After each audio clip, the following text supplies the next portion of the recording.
പല സഭകളിലും പ്രാർത്ഥനയുണ്ട്, പക്ഷെ സൊല്യൂഷൻ ഇല്ല. ആ വാക്കൊക്കെ ഭയങ്കരമായിട്ട് ഇങ്ങനെ പിടിച്ചു വെക്കണം. നിങ്ങൾ ഈ ഉപവാസം കഴിയുമ്പോൾ പ്രത്യേകം സഭയെ സ്നേഹിക്കുന്നവർ, സഭ വളർച്ചയെ പ്രതീക്ഷിക്കുന്നവർ ഈ പദങ്ങൾ പറഞ്ഞ് ദൈവത്തോട് പ്രാർത്ഥിക്കണം. സ്തോത്രം. മനസ്സിലായോ? പ്രാർത്ഥിക്കുന്ന ഒരുപാട് കൂട്ടർ ലോകത്തിലുണ്ട്, പക്ഷെ പ്രാർത്ഥനയിൽ കൂടെ സൊല്യൂഷൻ ഉണ്ടാക്കണം, പരിഹാരം ഉണ്ടാവണം. സ്തോത്രം. പരിഹാരം ഉണ്ടായെങ്കിലേ ജനങ്ങൾക്ക് നിൽക്കാൻ പറ്റുള്ളൂ. സ്തോത്രം. ആയി വരാൻ ചിലപ്പോൾ പാവിരിക്കുന്നേക്കാവുമ്പോൾ ഇതെല്ലാം കൂടി നോക്കിയല്ല. കുറെ നാളായിട്ട് ഈ സഭ മുമ്പോട്ട് പോയിക്കൊണ്ടിരിക്കുകയല്ലേ, ദൈവത്തോട് കരഞ്ഞോണ്ടിരിക്കുകയല്ലേ. ഇനി കർത്താവ് ലെവല് മാറ്റുക. ഇത്രയും കാലം വരുന്നവർക്ക് ഒരു തണുപ്പും കുളിരും ഒരു ഉറപ്പും ഒക്കെ കൊടുത്തോണ്ടിരുന്നെങ്കിൽ ഈ 2025 മുതൽ സഭ വിഷയങ്ങൾക്ക് സൊല്യൂഷൻ ഉണ്ടാക്കുന്ന സഭയാകും. നീ പ്രാർത്ഥിച്ചു വിടുന്ന വിഷയം, പിതാവേ നന്ദിയോടെ സ്തോത്രം, ദൈവത്തിന് മഹത്വം, എന്റെ കർത്താവിന് മഹത്വം, ഞാനത് അറിയുന്നു അപ്പാ, പരിശുദ്ധാത്മാവേ ഞാനത് അറിയുന്നു അപ്പാ.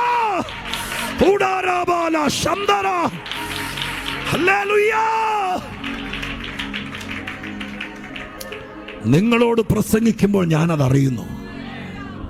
സ്തോത്ര. ഹല്ലേലൂയ. നമ്മളോടൊരാൾ പ്രാർത്ഥിക്കാൻ പറഞ്ഞു, പ്രാർത്ഥിക്കാന്നും പറഞ്ഞു. നമ്മൾ പ്രാർത്ഥിച്ചു. സ്തോത്രം. അടുത്ത ആഴ്ച പിന്നെയും പ്രാർത്ഥിക്കാൻ പറഞ്ഞു. അങ്ങനെ ഇതിങ്ങനെ നീണ്ട് കോടതി വിധി പറയാതെ കേസ് നീട്ടിവെക്കുന്നത് പോലെ അങ്ങനെ പോയാൽ ശരിയാവൂലല്ലോ. സ്തോത്രം. ഞാൻ അറിയുന്നു, ഞാൻ മനസ്സിലാക്കുന്നു. നമ്മളോടൊരു കാര്യം പറഞ്ഞാൽ സൊല്യൂഷൻ ഉണ്ടാവണം. സ്തോത്രം. കനാവിലെ കല്യാണ വീട്ടിൽ അമ്മ മറിയയുടെ അടുക്ക് ചെന്ന ആ വീട്ടുകാരൻ പറഞ്ഞു, വീഞ്ഞു തീർന്നു പോയി, എന്ത് ചെയ്യണമെന്നറിയില്ല. സ്തോത്രം. എന്ത് ചെയ്യണമെന്ന് അറിഞ്ഞാലും മറിയ പറയുമ്പോൾ ഞാനിപ്പോൾ എന്നാ ചെയ്യാനാ, ഞാൻ എന്നാ ബേക്കറി നടത്തുവാണോ എന്ന് ചോദിച്ചില്ല. മറിയോടൊരു കാര്യം പറഞ്ഞു. മറിയ അത് യേശുവിനോട് പറഞ്ഞു. യേശു അത് പെട്ടെന്നൊന്നും അങ്ങനെ പറഞ്ഞില്ല, ചില സംഭവമൊക്കെ. എന്നാണെങ്കിലും മറിയോട് പറഞ്ഞ കാര്യത്തിനൊരു സൊല്യൂഷൻ ഉണ്ടായോ? സ്തോത്രം. നിന്നോട് ആരെങ്കിലും ഒരാൾ വന്ന് വീട്ടിൽ ജോലി ചെയ്യുന്ന വേലക്കാരി പെണ്ണ് പറയുക, എൻ്റെ അമ്മാമ്മ ജീവിക്കണം എന്നില്ല, എന്തിനാണെന്നറിയില്ല, ഞാൻ മിക്കവാറും നാളെ പോലും വരാൻ സാധ്യതയില്ല. സ്തോത്രം എന്ന് പറയുമ്പോൾ നമ്മളത് 4 പേരോട് പറയരുത്. നീ ഒരു ദൈവ പൈതലാണ്, നിനക്ക് യേശുവിനെ കിട്ടിയ ആളാണ്. കർത്താവിൻ്റെ സന്നിധി നിന്നുകൊണ്ട് എന്നോടൊരാൾ, ഞാൻ എത്രയോ നാൾ ഈ വാക്കൊക്കെ പ്രാർത്ഥിച്ചിട്ടുള്ളതാണെന്നറിയാമോ. എന്നോടൊരാൾ വന്നിട്ട് സങ്കടം പറഞ്ഞാൽ ആക്ഷേപിച്ച് വിടുകയല്ല, ഞാൻ പറഞ്ഞ പോലെ 10 രൂപ കൊടുത്ത് എങ്ങനെയും ഒഴിവാക്കി വിടുകയല്ല. സ്തോത്രം. ഫോൺ നമ്പർ മേടിച്ച് വെച്ചിട്ട് പിന്നെ വിളിക്കാതെ പറഞ്ഞ് പറ്റിക്കുകയല്ല. കർത്താവിനോട് പറഞ്ഞ റിസ്ക്കാണ്, എങ്കിലും ദൈവത്തോട് പറയണം, എന്നോടൊരു കാര്യം പറഞ്ഞാൽ അതിന് പരിഹാരം ഉണ്ടാവണം. ആ ലെവലിലേക്ക് നിന്റെ മൈൻഡ് ഉണരണം. സ്തോത്ര. ഹല്ലേലൂയ. മൈൻഡ് ഉണരണം.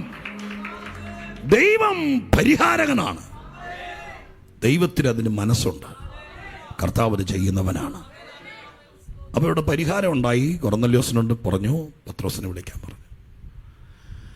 ഓക്കെ. അങ്ങനെ ഇന്നത്തെ പോലെ ഫോണില്ല, വേറെ മാർഗമില്ല. കൊർന്നല്യോസ് 2 ആളുകളെ പറഞ്ഞയക്കുക. 2 ആളുകളെ ഇപ്പം താമസിക്കുന്ന ഇറ്റാലിക്ക എന്ന പട്ടാളത്തിൽ, ആ ടൗണിലാണല്ലോ അവർ താമസിക്കുന്നത്. അപ്പോൾ സ്തോത്രം. ഇവിടുന്ന് ആളെ പറഞ്ഞ് ഇങ്ങോട്ട് കാൽനടയായിട്ട് വന്ന് പത്രോസിനെ വിളിക്കാൻ വേണ്ടി കൊർന്നല്യോസിൻ്റെ അടുക്കുന്ന ആൾ വരുന്നതാണ്. സ്തോത്രം. നമ്മൾ വായിച്ച കുറിവാക്യത്തിൻ്റെ ലക്ഷണം അവിടെ എഴുതിയിരിക്കുന്നു. പിറ്റേന്നാൾ അവർ യാത്ര ചെയ്ത്, 10:9 പിറ്റേന്നാൾ അവർ യാത്ര ചെയ്ത്, ആര് യാത്ര ചെയ്ത്? കൊർന്നല്യോസിൻ്റെ അടുക്ക് നിന്ന് പത്രോസിനെ വിളിക്കാൻ വേണ്ടി വിട്ടിരിക്കുന്ന 1, 2, 3 ആളുകൾ യാത്ര ചെയ്ത് നടന്ന് ഇറ്റലി ടൗണിനോട്, ഇറ്റാലിക്ക എന്ന പട്ടാളത്തിലല്ലേ ഇവിടെ ജോലി ചെയ്യുന്നത്, ടൗണിനോട് അടുക്കുന്ന സമയം ആ സമയം പത്രോസ് പെട്ടെന്ന് പ്രാർത്ഥിക്കാൻ വേണ്ടി വെൺമാടത്തിൽ കയറി. വെൺമാടം എന്ന് പറഞ്ഞാൽ മാളിക എന്നേ അർത്ഥമുള്ളൂ. യഹൂദൻ്റെ വീട്, മാളിക വീട്, അത്രയേ ഉള്ളൂ അർത്ഥമുള്ളൂ. അപ്പോൾ ഈ യോപ്പയിലെ തോൽക്കൊല്ലൻ ആയിരിക്കുന്ന ശീമോൻ്റെ വീട്ടിൽ അദ്ദേഹം താമസിക്കുന്നതെന്ന് മുകളിൽ എഴുതിയിട്ടുണ്ട്. 5-ാമത്തെ വാക്യം, ഇപ്പോൾ യോപ്പയിലേക്ക് ആളയച്ച് പത്രോസ് എന്ന് മറുപേരുള്ള ശീമോനെ വരുത്തുക. അവൻ തോൽക്കൊല്ലനായ ശീമോൻ എന്നതിനോടുകൂടെ അവൻ്റെ വീട് കടൽപ്പുറത്താകുന്നു എന്ന് പറഞ്ഞാൽ മനസ്സിലായോ? അപ്പോൾ അവിടുത്തെ കാര്യം ഇതാണ്. പത്രോസ് ഒരു സഞ്ചാര സുവിശേഷകൻ, അപ്പോസ്തോലനാണ്. അന്ന് ലോഡ്ജും ഹോട്ടലൊന്നും ഇല്ല, ഇതുപോലെ സഭകളും ഇല്ല. ഇപ്പോൾ സുവിശേഷ പ്രവർത്തനത്തിന് പോകുമ്പോൾ യഹൂദനായതുകൊണ്ട് ഈ ശീമോനും ഒരർത്ഥത്തിൽ പറഞ്ഞാൽ ഒരു ഉണർവിൻ്റെ പങ്കാളി ആയതുകൊണ്ട്, ചിലപ്പോൾ സഭയിലെ ആളാണോ ഒന്നും എനിക്കറിയില്ല, ആയതുകൊണ്ട് അദ്ദേഹത്തിന് വലിയ മാളികയുണ്ട്. അപ്പോൾ കർത്തൃദാസനായിരിക്കുന്ന പത്രോസ് വന്ന് കുറച്ച് നാൾ ആ മാളികയെ പാർക്കുക. അങ്ങനെ പാർക്കുക. സ്തോത്രം. തോൽക്കൊല്ലൻ എന്നെഴുതിയിരിക്കുന്നത് കൊണ്ട് നിങ്ങൾ വിചാരിക്കരുത് റെയിൽവേ സ്റ്റേഷനിൽ സൂചിയും നൂലും കൊണ്ടിരിക്കുന്ന ചെരുപ്പ് കുത്തിയാന്ന് വിചാരിക്കരുത്. ബൈബിളിൻ്റെ ഒരു പ്രയോഗമാണ്. ലെതർ കൊണ്ട് ലെതർ പ്രൊഡക്ഷൻ ഉണ്ടാക്കുന്ന ഒരു കമ്പനി MD ആണ്. സിൽക്കോൺ എന്ന് പറഞ്ഞ ഞാൻ ഓൺലൈനിൽ കൂടെ എൻ്റെ പേര് പറയണ്ട. സ്തോത്രം. ഇങ്ങനെ ഒരു ബാറ്റയുടെ ഓണറെ ഒന്ന് ചിന്തിച്ച് നോക്കി. അയാൾ ആരാണോ അതുപോലത്തെ ആളാണ് ഈ തോൽക്കൊല്ലൻ എന്ന് എഴുതിയിരിക്കുന്നത്. ചുമ്മാ ഒരാളല്ല, ഒരു വലിയ പേഴ്സും ബെൽറ്റും ബാഗും ചെരുപ്പും എല്ലാം ഉണ്ടാക്കുന്ന തോല് കൊണ്ടുണ്ടാക്കുന്ന ഫാക്ടറി യുഗമല്ല, ഹാൻഡ് മെയ്ഡാണ്. അങ്ങനെ ഉണ്ടാക്കുന്ന ഒരാളാണ് അദ്ദേഹം. രക്താംബരം വിൽക്കുന്ന ലുതിയ എന്ന് പറഞ്ഞാൽ സ്വത്രം വൈകുന്നേരം ചന്തയുടെ വാതൊക്കെ മുളക് ഉള്ളിയും വിൽക്കുന്ന അമ്മാമ്മയാണെന്ന് വിചാരിക്കരുത്. രക്താംബരം എന്ന് പറയുന്ന ആ കാലത്തെ ഏറ്റവും കോസ്റ്റ്ലി ഡ്രസ്സാണ്. അത് തുന്നി ഉണ്ടാക്കി അത് വിൽക്കുന്ന മെച്ചപ്പെട്ട ആളുകൾ ധരിക്കുന്ന മെറ്റീരിയൽ അത്. അങ്ങനെ വലിയൊരാളാത്. അതുകൊണ്ട് നിങ്ങൾ വിചാരിച്ചോണം ഇത് ചുമ്മാ ആകപ്പാടെ കൂലിപ്പണിക്കാരൻ്റെ മാർഗമാണെന്ന് വിചാരിക്കരുത്. ഇതിൻ്റെ ഉള്ളകത്തൊക്കെ വൻകിട ബിസിനസ്സുകാരും ഇന്ന് എന്തോ അത് ആവർത്തിച്ച് പറയുന്നുണ്ട്. പാസ്റ്ററെ, യേശുവിന്റെ നാമത്തിൽ അങ്ങ് ഓപ്പണായി വരട്ടെ. ഇവരൊക്കെ ഉള്ളതാ ദൈവസഭ. ഭയങ്കര സ്തോത്രം. തോൽക്കൊല്ലൻ എന്ന് പറയുമ്പോൾ ചുമ്മാ കുറിയാണ്ട് കൊടുത്തോണ്ട് സ്തോത്രം ഇരിക്കുന്ന ആളാണെന്ന് വിചാരിക്കരുത്. ഒരു വലിയ മനുഷ്യൻ അയക്കടെ വീട്ടിൽ താമസിക്കുക. അപ്പം പത്രോസ് നേരെ മാളിക മുറിയിലേക്ക്, വെൺമാടത്തിലേക്ക് പ്രാർത്ഥിക്കാൻ വേണ്ടി കയറിപ്പോകുന്നു. പ്രാർത്ഥിക്കാൻ വേണ്ടി കയറിപ്പോകുമ്പോൾ ഏറ്റവും പ്രധാനപ്പെട്ട ഭാഗം പറഞ്ഞ് നമ്മൾ അവസാനിക്കാൻ പോവാട്ടോ. ഇച്ചിരി നേരോട് അസഹിഷ്ണുതാകാതെ ഇരിക്കണം. പ്രാർത്ഥിക്കാൻ വേണ്ടി വെൺമാടത്തിൽ കയറി പ്രാർത്ഥിച്ചുകൊണ്ടിരുന്നപ്പോൾ, വായിച്ചേ, നിങ്ങൾക്ക് മനസ്സിലായി നോക്കി. അവിടെ പ്രാർത്ഥിക്കാൻ വേണ്ടി വെൺമാടത്തിൽ കയറിപ്പോയി. അടുത്തത് പ്രാർത്ഥിച്ചുകൊണ്ടിരുന്നപ്പോൾ എന്താ പറ്റി? വിശന്നു. ഉപവാസത്തിൻ്റെ 16-ാം ദിവസമല്ലേ? 16 ആകുമ്പോഴത്തേക്ക് നമ്മളങ്ങ് മരവിക്കും. അതുകൊണ്ട് വിശക്കൊന്നുമില്ല. പക്ഷെ പ്രാർത്ഥിച്ചുകൊണ്ടിരുന്നപ്പോൾ വിശക്കുക എന്ന് പറയുന്നൊരു വല്ലാത്ത ടെൻഡൻസിയാണ്. പ്രാർത്ഥിച്ചുകൊണ്ടിരിക്കുമ്പോൾ ഉറക്കം വരുന്നവരെ ഒത്തിരി കണ്ടിട്ടുണ്ട് നമ്മൾ. പ്രാർത്ഥിച്ചുകൊണ്ടിരിക്കുമ്പോൾ വിശക്കുന്നവനെ നമ്മൾ അധികം കണ്ടിട്ടില്ല. സ്തോത്രം. പ്രാർത്ഥിച്ചുകൊണ്ട് കുറേ നമ്മളെപ്പോലെ ഓടിയെങ്കിൽ എന്നിട്ട് സ്തോത്രം 5 മിനിറ്റിൻ്റെ പ്രാർത്ഥനയല്ല, ഇരുന്ന് പ്രാർത്ഥിക്കുക. കുറച്ചു നേരം കഴിഞ്ഞ് പ്രാർത്ഥിച്ചപ്പോൾ വിശന്നു. പ്രാർത്ഥിക്കുമ്പോൾ വളരെ വിശന്നു, ഭയങ്കര വിശപ്പ്. വിശന്നാൽ എന്ത് ചെയ്യും? ഉപവാസമൊന്നുമല്ല പത്രോസ്. വിശന്നപ്പോൾ അദ്ദേഹം ആഹാരം ആഗ്രഹിച്ചു. അതിഥിയാ, പുള്ളിയുടെ വീടൊന്നും അല്ലാതെ. ഞങ്ങളൊക്കെ എത്ര സ്ഥലത്ത് പോയി താമസിക്കുന്നത്. ചില സ്ഥലത്തൊക്കെ നമ്മൾ ഓൺലൈനുണ്ട്, എന്നാലും ഇതൊരു കെണി, എന്നാലും ചില കാര്യങ്ങൾ തുറന്ന് പറയാൻ പറ്റില്ല. ചില സ്ഥലത്തൊക്കെ നമ്മൾ കൊണ്ടുവന്ന് ഇങ്ങനെ തത്തയെ കൂട്ടിക്കയറ്റുമല്ലോ കയറ്റിയിട്ട് വൈകുന്നേരമായിട്ടൊരു 5-5:30 ആകുമ്പോഴത്തേക്ക് ഒരു ചായ കിട്ടിയാൽ കൊള്ളാൻ നമുക്ക് തോന്നിയാലും ചിലപ്പോൾ 7:15 ഒരുങ്ങിയോന്ന് ചോദിച്ചുകൊണ്ട് വരും. ഒരു 4:45 ഒരു ബിസ്ക്കറ്റും ചായയൊക്കെ തരുന്നത് നല്ലതാണ്. നമ്മളും മനുഷ്യനല്ലേ? സ്തോത്രം. അപ്പോൾ നമുക്ക് ഈ ചായ കുടിക്കാൻ തോന്നുന്നുണ്ടെങ്കിൽ ചവിട്ടി പൊളിച്ച് താഴത്തേക്ക് വന്നിട്ട് അടുക്കള കയറാൻ പറ്റും. നമ്മൾ അതിഥിയല്ലേ, അവരല്ലേ തീരുമാനിക്കണ്ടേ? സ്തോത്രം. ഇവിടെ അതിഥിയായി വന്നിരിക്കുന്ന പത്രോസ് മാളിക മുറിയിൽ അയാൾ പ്രാർത്ഥിച്ചുകൊണ്ടിരുന്നപ്പോൾ അയാൾക്ക് ഭയങ്കരമായിട്ട് വിശന്നപ്പോൾ ആഗ്രഹിച്ചു ആഹാരം കഴിക്കാൻ. ഉച്ചയായിരിക്കും ആ സമയത്ത്, ആഹാരം കഴിക്കാൻ കൊള്ളാം എന്ന് ആഗ്രഹിച്ചപ്പോൾ അവിടെ എഴുതിയിരിക്കുന്നു, അവര് ഒരുക്കുമ്പോഴേക്ക്. അതെങ്ങനെ മനസ്സിലാക്കാൻ പറ്റി ഒരുക്കുവാന്ന്? ഞാൻ കുറച്ച് എൻ്റെ ഇമാജിനേഷനോടെ പറയാം. മുകളിലത്തെ നിലയിൽ നിന്ന് പുള്ളി ആകപ്പാട് വിശന്ന് അങ്ങോട്ടും ഇങ്ങോട്ടും നടന്നിട്ട്, പുള്ളിയുടെ എടുത്തിയാട്ടക്കാരനാണല്ലോ, ഒത്തിരി എന്താ പറയുക ഫോർമാലിറ്റീസ് നോക്കുന്ന ആളല്ല. പുള്ളി ആ സ്റ്റെയർ കേസിൻ്റെ അവിടെ താഴേക്ക് വിളിച്ച് ചോദിച്ചു, അമ്മാമ്മേ ആഹാരം കഴിക്കാൻ വരാൻ നേരായോ? അല്ലെങ്കിൽ പിന്നെ എങ്ങനെയാ ഒരുക്കുക എന്നറിഞ്ഞത്? സ്തോത്രം. ആഹാരം കഴിക്കാൻ വരട്ടെ എന്ന് ചോദിച്ചു. അപ്പോൾ ഇങ്ങനെ സ്തോത്രം പുള്ളിക്കാരൻ അന്നേരം ആൻറ്റി താഴേന്ന് പറഞ്ഞു, പാസ്റ്റർ ഒരു 10 മിനിറ്റോടെ കടുകോടെ വറുത്താൽ മതി, 10 മിനിറ്റോടെ. ആഹാരമൊന്നും ഇവിടെ ഇല്ല, ചാനകനും മണ്ടില്ല എന്ന് പറഞ്ഞോ അമ്മാമ്മ? ഇല്ല, അത് ഹോട്ടലിൽ പോയി കഴിച്ചോളണം, കിടക്കാൻ്റെ മുറിയാന്ന് അത്രയേ ഉള്ളൂ, ഇവിടെ എല്ലാവർക്കും വെച്ചോളാം. അങ്ങനെ പറയുന്ന അമ്മമാരില്ലല്ലോ ഇവിടെ. അങ്ങനെ പറഞ്ഞില്ല അവിടെ, പറഞ്ഞോ? ഇല്ല.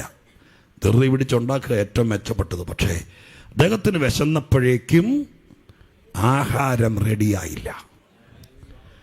താഴേന്ന് ഒരു റിപ്ലൈ കിട്ടി, ഇവിടെ ആഹാരം ഇല്ലെന്നല്ല, അതും ചോദിച്ചുകൊണ്ട് ഇങ്ങ് വരണ്ടെന്നല്ല, മറുപടി ഇതാണ്, അങ്ങേക്കുള്ള ആഹാരം ഒരുക്കുകയാണ്. സ്തോത്രം. മനസ്സിലാവുന്ന ഞാൻ പറയുന്നത്? യേശുവിൻ്റെ നാമത്തിൽ ഞാനൊരു ചരിത്ര സംഭവമാണ് പറയുന്നതെങ്കിലും ഇന്ന് പകലിൽ എൻ്റെ തന്നുവിട്ട ദൂത് ഞാൻ പറയാം. കർത്താവ് പറയുന്നു, നീ സ്തോത്രം ചോദിച്ചത്, നീ കരഞ്ഞത്, നിനക്ക് വിശന്നത്, നിനക്കൊരു വിശപ്പെന്നൊക്കെ പറഞ്ഞൊരു വൈകാരികമാണ്, അല്ലാതെ ചുമ്മാ അല്ല. വിശന്നാൽ എന്തോ ചെയ്യും? ഒരു രക്ഷയില്ല. വിശന്നാൽ ഉപവാസം ആയതുകൊണ്ട് നമ്മൾ 21 പിടിച്ചിരിക്കുന്നു. സ്വാഭാവികമായിട്ട് മനുഷ്യൻ വിശന്നാൽ മൂടുപോകും. വിശന്നാൽ നമുക്ക് പ്രായോഗികമാക്കാൻ പറ്റില്ല. സ്തോത്ര ഹല്ലേലൂയ. വിശന്നാൽ സ്തോത്രം. ഒരു പറയുന്നത് ശരിയാണെന്നറിയില്ല, ഒരു ദേവദാസൻ ഇതുപോലെ തന്നെ പ്രസംഗിക്കാൻ വേണ്ടി അതിഥിയായിട്ട് വന്നു. അദ്ദേഹത്തോട് പറഞ്ഞു, സ്തോത്രം 1:45 വരെ പ്രസംഗിച്ചോളാൻ പറഞ്ഞു. 1:05 നിർത്തി. നല്ല കത്തി നിൽക്കുകയാണ്. 1:05 നിർത്തിയിട്ട് അപ്പോൾ ബാക്കി പറഞ്ഞ് 1:15. അപ്പോൾ സംഘാടകനായ കർത്തദാസൻ ചോദിച്ചു, 1:45 വരെ സമയം തന്നാലേ 1:05 വിശന്നിട്ട് വയ്യാണ്ട് നിർത്തിയാന്ന് പറഞ്ഞു. വിശന്ന പ്രസംഗം വരെ നിർത്തി കളയും, ഉപദേശം വരെ. സമയം തീർന്നുകൊണ്ടല്ല. സ്തോത്രം. അപ്പോൾ വിശന്നാൽ നമ്മുടെ മൂടും, പിന്നെ പണി ചെയ്യുകയല്ല. അപ്പോൾ ഇവിടെ വിശന്നപ്പോൾ പ്രാർത്ഥന നിർത്തിയിട്ട് അദ്ദേഹം ചോദിച്ചപ്പോൾ മറുപടി കിട്ടി. സ്തോത്രം. ഒരുക്കുകയാണ്. ഞാൻ പറയാം, താഴെ എവിടെയോ ഒരുക്കുന്നുണ്ട്. നീ ഈ മാളിക മോളിൽ കയറി പ്രാർത്ഥിക്കുമ്പോൾ നീ ചോദിച്ച കാര്യം, നീ ഇന്ന് വന്ന കാര്യം, നിന്റെ കൊച്ചിന്റെ കാര്യം, നിന്റെ കഷ്ടത മാറാനുള്ള കാര്യം, നിന്റെ വാഗ്ദത്തം നിറവേറുന്ന കാര്യം, മറുപടി ഇതാണ്. അതിവിടെ ഇല്ലെന്നല്ല, ഇന്ന് ആഹാരം ഇല്ലെന്നല്ല. നീ പ്രാർത്ഥിക്കുമ്പോൾ സ്വർഗം നിന്നോട് പറയുന്നത് ഒരുക്കുകയാണ്. ഹല്ലേലൂയ. ഒരുക്കുകയാണ് എന്ന് പറഞ്ഞപ്പോൾ ഇനിയാണ് ദൂതിന്റെ ഏറ്റവും വലിയ ക്ലൈമാക്സ്. ഞാൻ ആ പറഞ്ഞത് നിങ്ങളുടെ മനസ്സിൽ കിടക്കട്ടെ. താഴേന്ന് ആ ഗ്രഹനാഥ പറഞ്ഞു, പാസ്റ്ററെ, കർത്തൃദാസനെ, ഒരു 10 മിനിറ്റ്, കൂടിയ 15 മിനിറ്റ് ഞങ്ങളിവിടെ ഒരുക്കുകയാണ് എന്ന് പറഞ്ഞപ്പോൾ വേണമെങ്കിൽ ഒരു VIP മട്ടുണ്ടെങ്കിൽ പറയായിരുന്നു, മനസ്സുകൊണ്ട് പറയായിരുന്നു. സ്തോത്രം. 2 കാലമായിട്ട് ആഹാരം തരാത്ത കൂട്ടരെ എന്ന് വേണമെങ്കിൽ പറഞ്ഞ് മനസ്സിനകത്തൊരു ഇറിറ്റേഷൻ ഉണ്ടാക്കായിരുന്നു. അതല്ലെങ്കിൽ സ്തോത്രം, പ്രാർത്ഥിക്കാനുള്ള മൂടും പോയി, എല്ലാം പോയി എന്ന് പറഞ്ഞത് വേണമെങ്കിൽ മൊബൈൽ എടുത്ത് യൂട്യൂബ് ഒന്ന് നോക്കി, വാട്സാപ്പ് നോക്കിയിരിക്കായിരുന്നു. പക്ഷെ ഞാൻ അവിടെ എഴുതിയിട്ടില്ലെങ്കിലും മനസ്സിലാകുന്നു. സ്തോത്രം. ആ ഒരു 15 മിനിറ്റും കൂടി പത്രോസ് പ്രാർത്ഥിക്കാൻ തീരുമാനിച്ചു. വിശന്നപ്പോൾ എഴുന്നേറ്റതാണ്. സ്തോത്രം. ആഹാരം ചോദിപ്പോൾ ഒരുക്കുക എന്ന് പറഞ്ഞതാണ്. എന്നാൽ പിന്നെ വാട്സാപ്പ് എടുത്തേക്കാം, യൂട്യൂബ് കണ്ടേക്കാം, ഒരു പാട്ട് കേട്ടേക്കാം, അല്ലെങ്കിൽ സ്തോത്രം ഇച്ചിരി നേരം വേണമെങ്കിൽ പോർട്ടിക്കോയിലൂടെ കാറ്റ് കൊണ്ടിരുന്നേക്കാന്ന് വിചാരിച്ചില്ല. ആ സമയം കൂടി, ഒരുക്കുന്ന സമയം കൂടി പ്രാർത്ഥിച്ചു. ആ പ്രാർത്ഥിച്ചുകൊണ്ടിരിക്കുമ്പോൾ അന്ന് വരെ സംഭവിക്കാത്ത ആ എക്സ്ട്രാ ടൈമിൽ, ആ പ്രത്യേക ഗ്യാപ്പിൽ അവിടെ ഒരു അത്ഭുതം നടന്നു. എന്താ അത്ഭുതം എന്നറിയാമോ? പെട്ടെന്ന് പത്രോസ് ഒരു വിവശതയിലായി. പെട്ടെന്നൊരു വിവശതയിലായി. ഹല്ലേലൂയ. ഉടവാര സഖനാദര ശംദലരഗദര. പെട്ടെന്നൊരു വിവശതയിലായി. ഹല്ലേലൂയ. വിവശത എന്ന് പറയുമ്പോൾ നിങ്ങൾ പെട്ടെന്ന് നമ്മൾ വല്ലാതെ സ്തോത്രം ഒരു ഞെട്ടിച്ച, അല്ലെങ്കിൽ സ്തോത്രം നമ്മൾ ചില ഭയത്തോടെ കാണുന്നൊരു വാക്കാണത്. ആത്മവിവശത എന്നൊക്കെ പറഞ്ഞത് ഇവിടെ വാരി അലക്കി വല്ലാതെ സംഭവമായതാണ്. അതിന് ഇത്രേ അർത്ഥമുള്ളൂ. അന്ന് വരെ അനുഭവിച്ചതിനേക്കാൾ അപ്പുറമുള്ളൊരു ആത്മതലം. ടോട്ടലി മൈൻഡും സ്തോത്രം ബുദ്ധി ഇതെല്ലാം കൂടി മാറി മൊത്തത്തിൽ ആളെ ആത്മാവ് ഏറ്റെടുത്തൊരു നിമിഷം. ഭൂമിയിലാണ് ഇരിക്കുന്നതെങ്കിലും ഭൂമിയുടെ അന്തരീക്ഷത്തിൽ നിന്ന് ഒരു സ്വർഗീയ നിലവാരത്തിലേക്ക് മാറ്റിയെടുത്തൊരു നിമിഷം. അങ്ങനെ ഒരു സ്ഥിതിയിലേക്ക് പത്രോസിനെ ദൈവം തമ്പുരാൻ തട്ടിയിട്ടു. ചുമ്മാതൊന്നും ഉണ്ടാകില്ല. ദൈവാത്മാവ് നിരൂപിച്ചെങ്കിലേ അങ്ങനെ ഒരു അന്തരീക്ഷം ഉണ്ടാകുള്ളൂ. ഹല്ലേലൂയ. എന്റെ സന്ദേശത്തിന്റെ കൺക്ലൂഷൻ ശ്രദ്ധിച്ചു കേട്ടോളണം. ഞാൻ ചോദിക്കുന്നു, ചോദിച്ചപ്പോ കിട്ടിയായിരുന്നെങ്കിൽ ഇങ്ങനെ ഒരു ആത്മീക ലെവലിലേക്ക് നീ വരില്ലായിരുന്നു. നിന്റെ കൂടെ നടന്നവരാരും ഞാൻ വായിച്ചിട്ടില്ല. അന്ത്രയോസ് അദ്ദേഹത്തിന്റെ ചേട്ടനാണ്. വേദപുസ്തകത്തിൽ ഞാൻ വായിച്ചിട്ടില്ല അന്ത്രയോസ് ആത്മവിവശതയിലായെന്ന്. ഞാൻ വായിച്ചിട്ടില്ല ഫിലിപ്പോസ് ആത്മവിവശതയിലായെന്ന്. സ്തോത്രം, ഹല്ലേലൂയ, സ്തോത്രം. ഇവരുടെ 3 പേരുടെ സംഘത്തിൽ ഒരുവനായിരുന്ന യാക്കോബ് ആത്മവിവശതയായിരുന്നൊരു വാക്ക് ഞാൻ കണ്ടിട്ടില്ല. പക്ഷെ ചോദിച്ചപ്പോൾ കിട്ടാതെ പോയി, ആഗ്രഹിച്ചപ്പോൾ നടന്നില്ല, നീ പ്രതീക്ഷിച്ച സമയത്ത് കാര്യം നടന്നില്ല. ആ എക്സ്ട്രാ ടൈം ദൈവം നിനക്ക് തരുന്നത്, നീ പാഴാക്കി കളയരുത്. ഹോളി റിഖാന ശബനാദന. എന്നോട് കേൾക്കുന്ന എന്റെ പൊന്നുമോനെ, എന്റെ പൊന്നു സഹോദരി, ഓൺലൈനിൽ കേൾക്കുന്ന പ്രിയപ്പെട്ടവരെ, ഒരു എക്സ്ട്രാ ടൈം നിനക്ക് തരികയാ. ഹല്ലേലൂയ. ഇനി നിങ്ങളിലേക്ക് നോക്ക്. ചോദിച്ചതെല്ലാം ചോദിച്ചപ്പോൾ തന്നിരുന്നെങ്കിൽ, ഞാൻ എന്നെ നോക്കി പറയാം, നിങ്ങളറിയുന്ന ഒരു ഷാജി പാസ് ആവില്ലായിരുന്നു ഞാൻ. എന്നെ ഈ പുൾപിറ്റിൽ ഏത് പുൾപിറ്റിൽ എന്നെ പരിചയപ്പെടുത്തുമ്പോഴും സ്തോത്രം, ഞാൻ മിക്കവാറും കരഞ്ഞോണ്ടാണ് കയറി വരുന്നത്. സ്തോത്രം, ഹല്ലേലൂയ. ഇന്നും കർത്തൃദാസൻ എന്നെ ഇവിടെ പറയുമ്പോൾ സ്തോത്രം, നെഞ്ചത്ത് കൈവച്ച് ദൈവത്തെ മഹത്വപ്പെടുത്തിയിട്ട് ഞാൻ ഈ പുൾപിറ്റിലേക്ക് കയറി വന്നത്. ഞാൻ നിങ്ങളോട് പറയാം, ചോദിച്ചപ്പോഴെല്ലാം എനിക്ക് കിട്ടിയായിരുന്നെങ്കിൽ ഇന്ന് ഞാൻ ആയിരിക്കുന്നത് പോലെ ആകില്ലായിരുന്നു. ഞാൻ കർത്താവിൻ്റെ കാലെ പിടിച്ച് കരഞ്ഞിട്ടുണ്ട്. എല്ലാവരും ചിറക് മുളച്ചവരെ പോലെ പറന്നു പോയില്ലേ, എന്നെ മാത്രം ഇങ്ങനെ പുറകിലിട്ടുകൊണ്ടിരിക്കുന്നത്. സ്തോത്രം. എൻ്റെ കാര്യത്തിൽ മാത്രം കർത്താവ് എന്നെ കണ്ണടയ്ക്കുന്നത്, കാലങ്ങൾ മാറ്റി വെക്കുന്നത്. എല്ലാവർക്കും ഞാൻ എനിക്കറിയാലോ, ഞാൻ അത്രയും പറയുന്നില്ല. പല കാര്യങ്ങളും എന്നെ ഇറിറ്റേറ്റ് ചെയ്തു. സ്തോത്രം. ഇന്നാർക്കെല്ലാം കർത്താവ് ഇന്ന വഴികൾ തുറന്നു കൊടുത്തില്ലേ? അവരൊക്കെ ഇന്നടുത്തേക്ക് യാത്ര ചെയ്തില്ലേ? അവർക്കെല്ലാം ഇന്ന തരത്തിലുള്ള വേദികൾ കൊടുത്തില്ലേ? സ്തോത്രം. എന്നോട് വാഗ്ദത്തങ്ങൾ എപ്പോഴും പറയും. പക്ഷേ എൻ്റെ കാര്യത്തിൽ മാത്രം എക്സ്ട്രാ ടൈം തന്ന് ഇങ്ങനെ കർത്താവ് മാറി നിൽക്കും. ഹല്ലേലൂയ. അടുത്തിടയ്ക്ക് എന്നോട് ഞാൻ ദൈവവചനം കൃപാവരങ്ങളൊക്കെ വിശ്വസിക്കുന്ന ഒരാളാണ്, ഞാൻ കൊതിക്കുന്ന ആളാണ്. ആരെങ്കിലും എനിക്കൊരു സ്വഭാവമുണ്ട്, വേദപുസ്തകത്തിൽ ഇല്ലാത്തൊരു സംഭവമാണെങ്കിൽ ഞാൻ ഉൾക്കൊള്ളത്തുമില്ല. ചിലപ്പോൾ ഞാൻ തിരിച്ചു ചോദിക്കുമ്പോൾ മറുപടി ഇല്ലെങ്കിൽ പിന്നെ ഞാനുമായിട്ട് പിണങ്ങുകയും ചെയ്യും. അങ്ങനെ ഒരു ചീത്ത സ്വഭാവമായിരിക്കും. ഞാൻ എല്ലാം കിട്ടുന്നത് വിഴുങ്ങുന്നവനല്ല. അതുകൊണ്ട് എനിക്ക് എൻ്റെ അടുക്ക് വന്ന ഒരാൾ എൻ്റെ തലയ്ക്ക് വെച്ച് പ്രവചിക്കുന്നതോ എന്നെ ഫോണിൽ വെച്ച് പ്രവചിക്കുന്നതൊക്കെ ഞാനും ആഗ്രഹിക്കുന്നു, കൊതിക്കുന്നു. പക്ഷേ ഈ പുസ്തകത്തിൻ്റെ പ്രമാണത്തിൽ നിന്നുകൊണ്ട് എനിക്കത് ഉൾക്കൊള്ളാൻ പറ്റുള്ളൂ.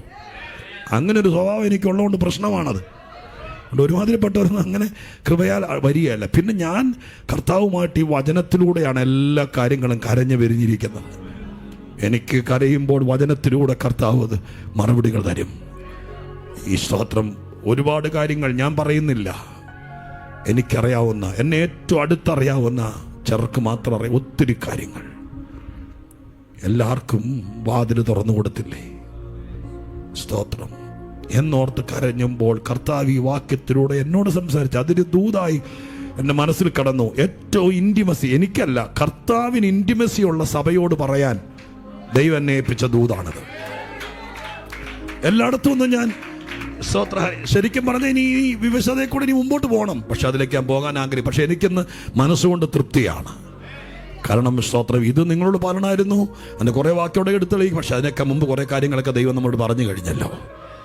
ദൈവം പറയുന്നു, നീ വിശന്നപ്പോൾ ഞാൻ നിനക്ക് തന്നില്ല. നീ വയറും തപ്പിപ്പിടിച്ചോണ്ട് വിശന്ന് വീണ്ടും കുഞ്ഞിരുന്ന് പ്രാർത്ഥിക്കുന്ന കണ്ടപ്പോൾ എനിക്ക് കരുണ തോന്നിയെന്നില്ലെന്ന് പറയണ്ട. പക്ഷെ എനിക്ക് നിന്നെ കുറെ കൂടി ആത്മീകനാക്കണമായിരുന്നു. എല്ലാവരുടെയും ഒരു ആത്മീക ലെവലിലല്ല ഞാൻ നിന്നെ കാണുന്നത്. നിന്നെ മറ്റു പലർക്കും ഇല്ലാത്ത മറ്റൊരു സ്പിരിച്വൽ ലെവലിലേക്ക് നിന്നെ കൊണ്ടുവരണം.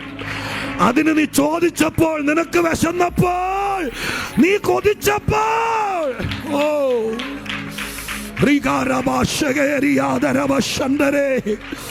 Hallelujah, hallelujah. എന്നും എന്നും എന്നും നിന്റെ കാതുകളിൽ കേൾക്കും. ഒരുക്കുന്നുണ്ട്, ഒരുക്കുന്നുണ്ട്. നിന്റെ നന്മ ഒരുങ്ങുന്നുണ്ട്, നിന്റെ വഴി ഒരുങ്ങുന്നുണ്ട്, നിന്റെ കുഞ്ഞിനുള്ള മാർഗങ്ങൾ ഒരുങ്ങുന്നുണ്ട്, നിന്റെ യാത്രക്കുള്ളത് ഒരുങ്ങുന്നുണ്ട് എന്ന് നീ കേൾക്കും. പക്ഷേ അവധി വെച്ച് മാറ്റുന്നത് പോലെ എക്സ്ട്രാ ടൈം തന്ന് ദൈവം വലിപ്പിക്കുന്നതല്ല ബ്രദർ, സിസ്റ്റർ. മറിച്ച് ദൈവം നിന്നെ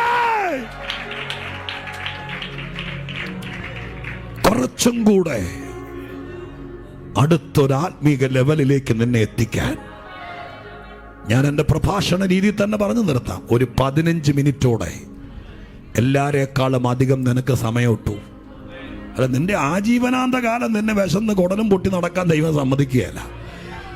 നീ ബാഗും തൂക്കി ഇവിടെ ആഹാരമില്ലെന്ന് പറഞ്ഞ് ഇറങ്ങി പോകേണ്ട ഗതിയും വരികയല്ല. കുറെ കഴിയുമ്പോൾ അച്ഛനോർത്ത് നോക്കി എന്ത് ചെയ്യും? വൈകുന്നേരം ആട്ടും കിട്ടിയില്ലെങ്കിൽ നമ്മൾ എന്ത് ചെയ്യും? വിശപ്പോൾ ഇത്തിരി ഷുഗറൊക്കെ ഉള്ള ഒരാളാണെങ്കിൽ നമ്മൾ പറയും, എൻ്റെ പൊന്നി ചേച്ചി ഞാൻ 2 പൊറോട്ട മേടിച്ച് തന്നിട്ട് വരാമെന്ന് പറയും. അങ്ങനെ നിന്നെ ദൈവത്തിൻ്റെ ആക്കി വെച്ച സ്ഥലത്ത് നിന്ന് നിന്നെ ഇറക്കി വിടാനും ദൈവത്തിന് പ്ലാനില്ല. ഒരു 10-15 മിനിറ്റ് സ്വർഗം നിനക്ക് എക്സ്ട്രാ ടൈം തന്നു. ആ സമയം നീ പാഴാക്കരുത്. ആ സമയം നീ അലേർട്ടായിരിക്കണം. ആ സമയം പിശാച് വഞ്ചിച്ചോണ്ട് പോകരുത്. ആ സമയം യൂട്യൂബിലും മൊബൈലിലും കിടന്ന് കളിക്കരുത്. ആ സമയം നീ ദൈവത്തെ മറക്കരുത്. ആ സമയം നീ കൊണ്ട് കളയരുത്. അവിടെ നീ നെടുമ്പാട് വീഴണം. കുറച്ചോടെ ക്രൂശോട് അടുക്കണം, കുറേയും കൂടി ചേർന്ന് നിൽക്കണം. അപ്പോൾ സ്വർഗസ്ഥനായ ദൈവം നിന്റെ ശുശ്രൂഷയുടെ തലം മാറ്റാൻ, നിന്റെ ആത്മീകതയുടെ തലം മാറ്റാൻ. പത്രോസേ, ഇത്രയും നാളെ നീ യഹൂദനെ മാത്രമേ കണ്ടിട്ടുള്ളൂ. നീ നിന്റെ കൾച്ചറിൽപ്പെട്ട കുറച്ച് ആളുകളുടെ ഇടയിൽ മാത്രമേ നീ ശുശ്രൂഷിച്ചിട്ടുള്ളൂ. എന്നാൽ പട്ടാളക്കാരന്റെ ഇടയിൽ, ഉന്നത ഉദ്യോഗസ്ഥന്റെ ഇടയിൽ, വലിയ മാൻഷൻ പോലത്തെ സർക്കാർ ക്വാർട്ടേഴ്സുകളിൽ നിന്നെ കൊണ്ട് ഞാൻ യോഗം നടത്തിപ്പിക്കും. അതിനകത്ത് എന്റെ ശുശ്രൂഷ വെളിപ്പെടും. അവിടെ നാളെ പിടിച്ച് നീ സ്നാനപ്പെടുത്തും. ആ ലെവലിലേക്ക് നിന്റെ ശുശ്രൂഷ മാറ്റിയെടുക്കാൻ നീ വിശന്നപ്പോൾ, നീ കരഞ്ഞപ്പോൾ, നീ ചോദിച്ചപ്പോൾ പലതും ഞാൻ നിനക്ക് തന്നില്ല.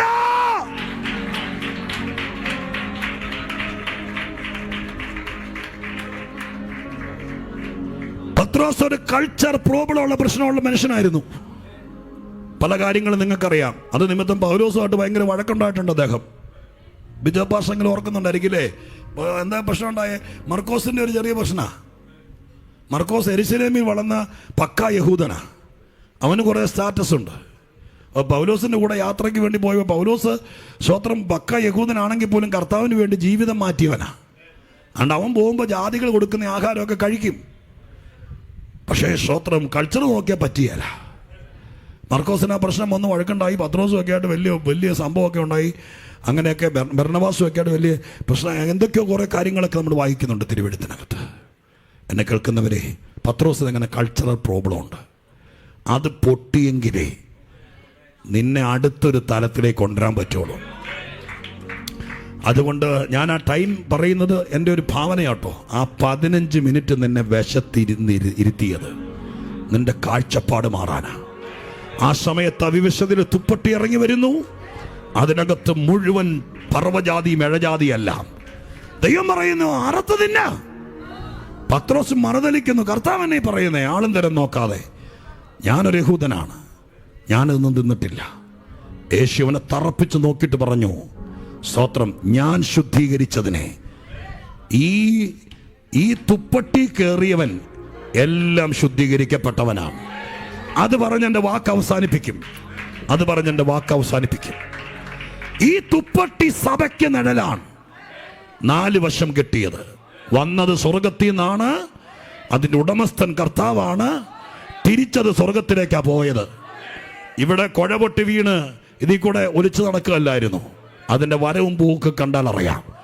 യേശു പറഞ്ഞു, ഈ തുപ്പട്ടിക്ക് അകത്ത് കയറിയവനെല്ലാം ഞാൻ ശുദ്ധീകരിച്ചതാ. സ്തോത്രം, മനസ്സിലാവുന്നുണ്ടല്ലോ? ഞാൻ ശുദ്ധീകരിച്ചതാ. അതിനി പറന്ന് നടന്നതാണെങ്കിലും ഇഴഞ്ഞു നടന്നതാണെങ്കിലും 4 കാലേ നടന്നതാണെങ്കിലും വാലുള്ളതാണെങ്കിലും ഇതിനകത്ത് കയറിയവനെല്ലാം എൻ്റെ ചോര കൊണ്ട് ശുദ്ധീകരിച്ചതാണ്. അതുകൊണ്ട് എൻ്റെ ചോര കൊണ്ട് ഞാൻ ശുദ്ധീകരിച്ചതിനെ നീ മലിനമെന്നെണ്ണരുത്.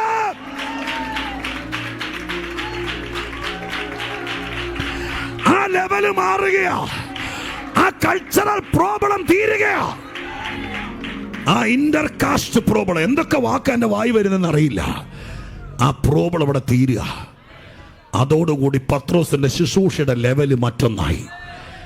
പട്ടാളക്കാരൻ്റെ വീട്ടിൽ അവൻ പ്രസംഗിച്ചുകൊണ്ട് നിന്നപ്പോൾ, സ്തോത്രം, ഹല്ലേലൂയ, പ്രസംഗിച്ചുകൊണ്ട് നിന്നപ്പോൾ ആത്മാവ് ഇറങ്ങി വരാൻ തുടങ്ങി.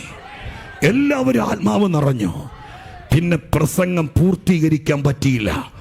ഞാൻ ഇങ്ങനെ ഈ സഭയെയും കർത്തൃദാസനെ ഇവിടെ ഇരിക്കുന്ന ദൈവമക്കളെയും എൻ്റെ കരം നീട്ടി അനുഗ്രഹിച്ചിട്ട് പോകാം.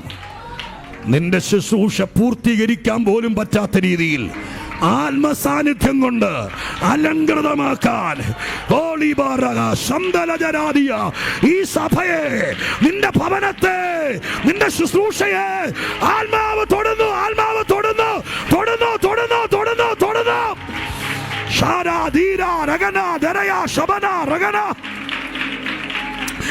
പരിശുദ്ധാത്മാവ് തൊട്ട് പറയുന്നു, ഇവിടെ വെച്ച് ലെവല് മാറുകയാ.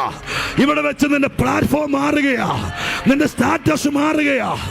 നീ സാധാരണ വാടക വീടുകളിൽ മാത്രം യോഗം നടത്തിയ ശീലമുള്ളെങ്കിൽ, നീ കുടിലുകളിൽ മാത്രം പ്രസംഗിച്ച ശീലമുള്ളെങ്കിൽ, റോമൻ സർക്കാരിന്റെ ക്വാർട്ടേഴ്സിനകത്ത്, റോമൻ സർക്കാരിന്റെ പട്ടാള ക്വാർട്ടേഴ്സിനകത്ത് ഞാൻ നിന്നെ കയറ്റു.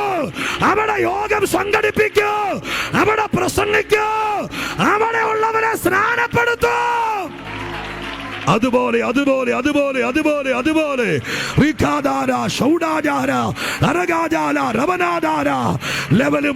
ലെവല് മാറുന്നു. ചേർന്ന് കരമടിച്ചൊരൽപ്പസമയം ആത്മാവിൽ പ്രാർത്ഥിച്ചു.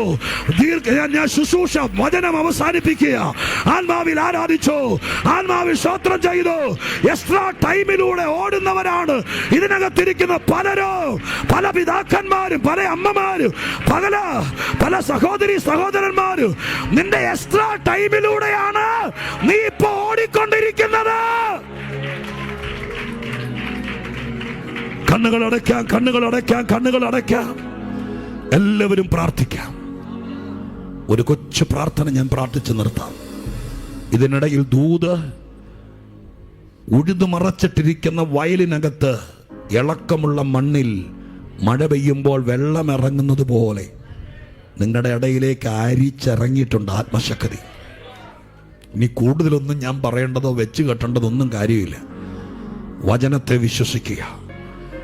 എല്ലാ കണ്ണുമടച്ച് പ്രാർത്ഥിക്കുമ്പോൾ ദൈവാത്മാവ് നിങ്ങളുടെ കാതിൽ പറയുന്നത് ഞാൻ ഈ അടച്ചിട്ടിരിക്കുന്ന മുറിക്കകത്ത് പറയാം.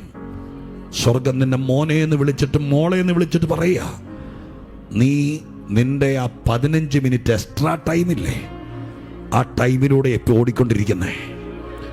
നീ ആഗ്രഹിച്ച സമയമുണ്ട്. 2024 പലരും നിന്നോട് പറഞ്ഞു, ഞാൻ നിന്നെ കൊണ്ടുപോയിക്കോളാം, ഞാൻ നിന്റെ കുഞ്ഞിൻ്റെ കാര്യം ഏറ്റോളാം, ഞാൻ നിനക്ക് ശുശ്രൂഷയ്ക്ക് വേദി തരാം, നീ എൻ്റെ കൂടെ നിന്നാ മതി.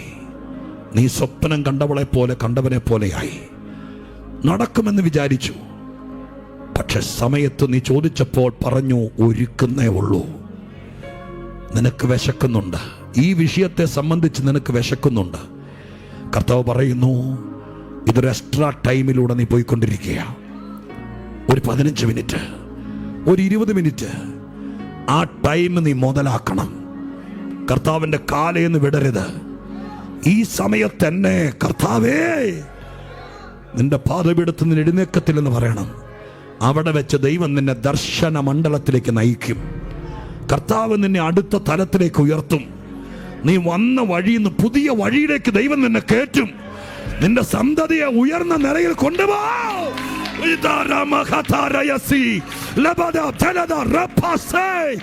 സ്വർഗ്ഗം അത് ചെയ്യും.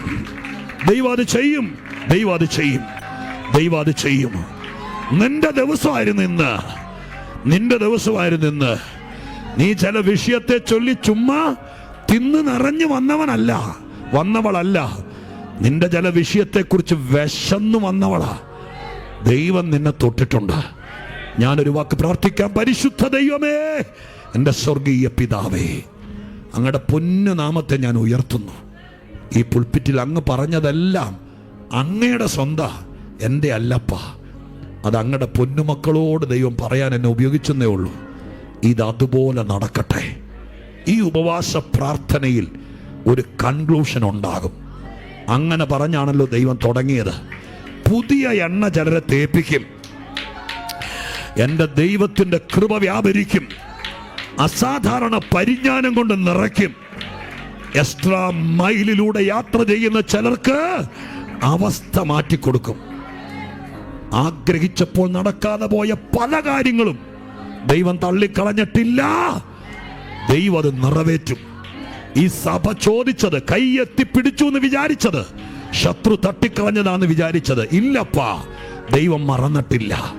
ഞങ്ങളുടെ ദാസൻ ബിജോ പാസ്റ്റർക്കായി ഞങ്ങൾ എല്ലാവരും കൂടി പ്രാർത്ഥിക്കുന്നു. നിന്റെ ദാസന്റെ കയ്യിൽ ദൈവം കൊടുത്തിരിക്കുന്ന ശുശ്രൂഷ ചെറുതല്ല, മൂർച്ചയുള്ളതാണ്. അത് ചെല്ലേണ്ടിടത്തൊന്നും ചെന്നിട്ടില്ല.